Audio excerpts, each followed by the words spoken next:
नाज़रीन, कोयटा में peoples party तरफ़ां जलसो मुनक़द कयो वियो आहे, जंहिंमें पीपी चेयरमैन बिलावल भुट्टो ज़रदारी ख़िताब कंदो। उन हवाले सां वीडियो लिंक ते मौजूद आहे आज़ाद बलोच। जी आज़ाद। जी बिल्कुल, अॼु जेको आहे त पाकिस्तान पीपल्स पार्टी जो जलसो थी रहियो आहे कोयटा आसिफाबाद गदर हाउस,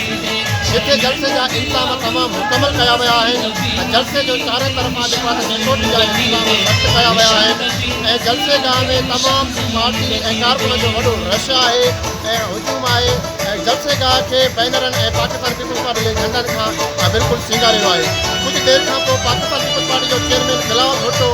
ज़रदारी हिन जलसे गाह में पहुचंदो ऐं जंहिंजे निगरानी में पाकिस्तान पीपल्स पार्टी में अहम शख़्सियत बलूचिस्तान जा जेको आहे त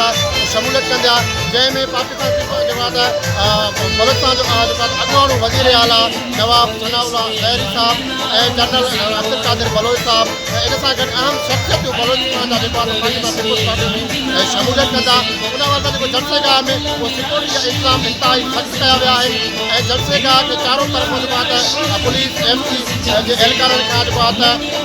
उते मौजूदु आहिनि ऐं तमामु जेको आहे सिक्योरिटी ऐं जेको आहे त